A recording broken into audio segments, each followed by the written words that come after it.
안녕하세요. 지팡이 이유진입니다. 날씨가 많이 더워지기 시작했죠. 지치기 쉬운 계절 건강 조심하시고 매일매일 즐거우셨으면 좋겠습니다. 자, 개인 사업자 즉 사용자이신 대표님들의 보수총액 신고가 5월 말일까지였는데 다들 완료하셨나요? 이번 달 저한테 문의 주셨던 내용 중에 3월 말에 신고했는데 또 보수총액 신고를 왜 하냐, 지팡이에서 신고를 해드리다 보니까 정확하게는 모르셔도 어떤 걸 언제 신고 진행하는지 정도는 알고 계셔야 되겠다는 생각이 들더라고요. 정산보험료가 발생되는 이 부분을 어떻게 공제해야 되는 건지, 납부해야 되는 건지 모르시면 처리를 할 수가 없잖아요. 오늘은 늦은 감이 있지만 보수총액 신고에 대해서 간략하게 흐름을 정리해 보겠습니다. 자, 첫 번째, 보수총액 신고하라는 안내문이 날라오죠. 자, 그럼 보수총액은 뭘까요? 보수총액은 근로자가 해당 연도에 1년간 일해서 받은 세금 공제전 금액으로 식대, 차량 유지비 등 비과세 소득을 제외한 금액을 말합니다. 매월 국세청에서 신고하는 급여도 비과세 소득을 제외하고 세금 공제를 하죠. 요 보수총액도 똑같이 비과세 소득을 제외합니다. 이 말은 4대 보험공단에서 국세청에서 신고한 급여 자료를 기준으로 계산한다는 얘기가 되겠죠. 즉, 급여를 수정 신고하며 보수총액 신고도 역시 수정하셔야 합니다. 보수총액 신고는 전년도 보수총액 신고 기준으로 우선 부과했던 22년도 보험료와 연말정산 완료 후에 실제로 받은 보수총액을 확정해서 보험료 차액을 부과하거나 반환하는 절차인데요. 보수총액 신고가 완료되면 4대 보험 청구된 고지서에 정산 보험료를 추가로 공제하거나 많이 공제했으면 환급해주면 됩니다. 이번 달 보험료가 갑자기 많이 출금됐다고 문의하셨던 대표님들, 이 정산보험료가 청구돼서 고지금액이 납부된 겁니다. 보험료별로 보수총액 신고가 어떻게 진행되는지 한번 알아보겠습니다.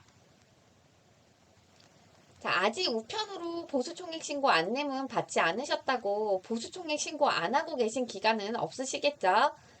보수총액 신고는 매년 신고 기간에 맞춰 제출하셔야 되고, 서류를 제출하지 않거나 거짓으로 신고하게 되면 최고 500만 원까지 과태료가 부과됩니다. 놓치지 말아야 할 신고 기간 같이 살펴볼게요. 건강보험 보수총액 신고는 근로자와 대표자의 신고 시기가 다릅니다. 근로자는 연말정산 끝나고 3월 10일까지 신고하고, 대표자, 즉 사용자는 종합소득세가 끝난 5월 말까지 신고합니다. 보통 중도에 퇴사하시는 선생님들이 발생되면 상실 신고하면서 보수총액 신고도 같이 하기 때문에 퇴사자를 제외한 계속 근무자를 누락 없이 신고하셔야 되는데요. 신고 금액은 국세청에 신고하는 연말정산이나 종합소득세 신고 자료를 기준으로 신고하시면 됩니다. 신고 금액과 상이할 경우 공단에서 증빙 자료를 추가로 요청하기도 하니까 금액을 꼭 맞춰주세요. 연말정산을 재정산하게 되는 경우는 건강보험 보수총액 신고도 수정신고해야 되는데요. 이때 반드시 수정 내용을 증빙할 수 있는 서류를 첨부해야 됩니다. 근로자 같은 경우에는 전년도 근로소득 원천지수 영수증이 되겠고요. 대표님들 같은 경우는 종합소득세에 신고하신 내역을 첨부해 주셔야 될 거고, 임금대장도 첨부해 주시면 됩니다.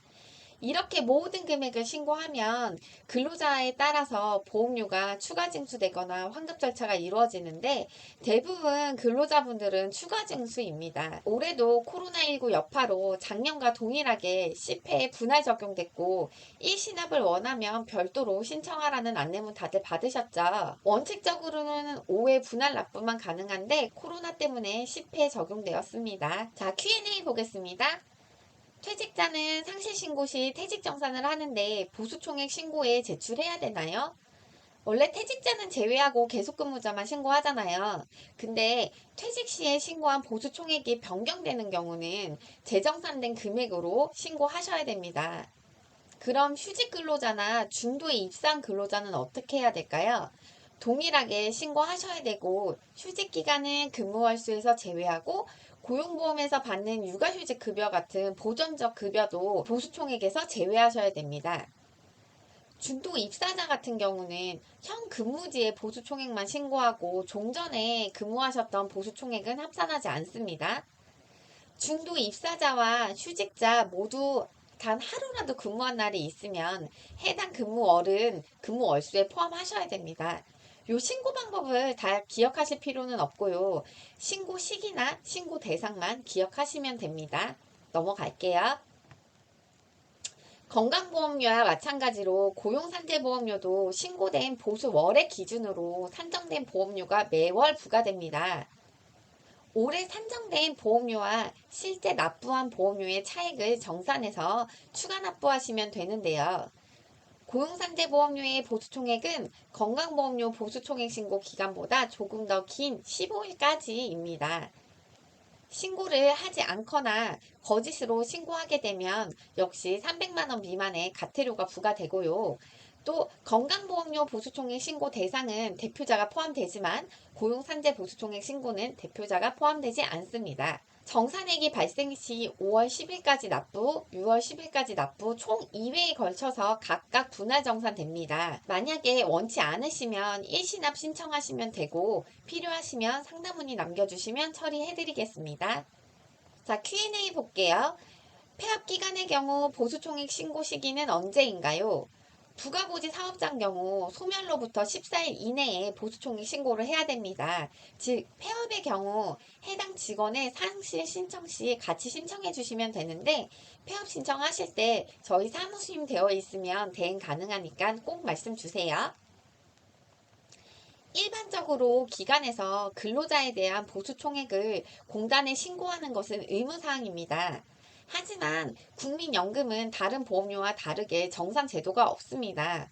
이게 무슨 말이냐면 국민연금은 최초에 취득 신고했을 때 보수월의 기준으로 연간 청구를 하고 연말정산을 통해서 신고된 소득을 바탕으로 새로운 보수월액을 산정하기 때문에 별도의 국민연금은 정산 신고가 없는 겁니다. 국민연금 보수총액 신고는 5월 말까지 신고해야 되지만 연말정산 자료가 있는 경우는 해당 자료로 소득을 결정할 수 있기 때문에 의무사항이 아니고 단 소득 금액이 다를 경우는 공단에서 재신고 안내문이 발송되거든요. 해당 직원만 체크해서 신고 진행하시면 됩니다. 평소에 월보수 변경 신청을 할 경우도 국민연금은 소득금액의 20% 이상 변경 시에만 신청을 받죠. 또 신청을 해도 공단에서 이달부터 적용할 거냐, 내년에 자동으로 변경된다고 하면서 잘 안 해주려고 하죠. 국민연금은 말 그대로 연금의 적립 형태 개념이라서 다른 보험이랑 다른 겁니다. Q&A 보겠습니다. 국민연금 보수총액 신고 후에 정산을 하나요? 국민연금은 정산 개념이 없습니다. 단 종합소득 30% 이상 변경된 근로자나 월보수 변경으로 소득 총액의 확인이 필요한 근로자는 공단에서 재신고 요청을 하거든요. 요럴 때는 정산이 필요할 수 있습니다. 자, 그럼 보수총액에서 우리가 기억해야 될 세 가지 사항, 정산 시기에 대해서 요점 정리해 드리겠습니다. 첫 번째, 건강보험은 4월 고지서에 정산보험료가 발생됩니다. 직원별로 정산보험료를 확인하셔서 공제 또는 환급 조치를 취하셔야 합니다. 자, 참고로 지팡이 급여 계산을 사용하시는 기간은 별도로 정산하지 않으셔도 됩니다. 사용자이신 대표님들의 건강보험 보수총액 신고는 종합소득세 신고 후에 정산되기 때문에 6월 고지서에 청구돼서 나오니까 별도로 꼭 체크해 보셔야 됩니다. 자, 두 번째, 국민연금 같은 경우에는 일반적으로 보수총액 신고를 하지 않지만 사유가 확인이 필요한 경우는 국민연금 공단에서 사업장으로 소득총액 신고를 요청할 수 있습니다. 대표적인 게 사업장의 대표거나 근로소득이 없는 경우가 되겠죠. 안내문 받으시면 상담 문의에 첨부 주시면 되고 이 경우에도 고지서의 청구 금액을 확인하셔야 합니다. 마지막 세 번째인데요. 고용산재보험도 건강보험료와 동일하게 5월 고지서에 정산보험료가 발생되니까 같이 체크하시면 되겠습니다. 오늘의 요점 정리입니다.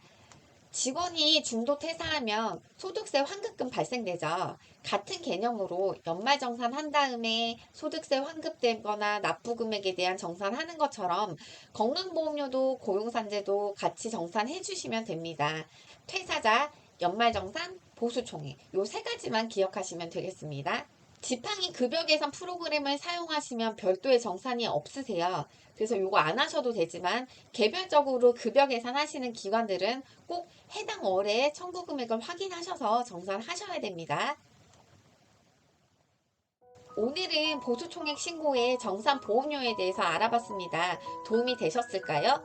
5월 달에는 보험료가 많이 청구됐다고 문의하는 기관들이 더 이상 없으시길 바라고요. 일반적으로 저희 지팡이 프로그램을 사용하시면 추가 정산이 없기 때문에 잘 모르시는 경우가 있으세요. 그래도 정산이 있는 중도퇴사자, 연말정산 보수총액 요 세 가지는 기억하시는 것이 좋겠습니다. 구독, 좋아요 꼭 눌러주시고 실무에 도움이 될 만한 정보로 다시 찾아뵙겠습니다. 감사합니다.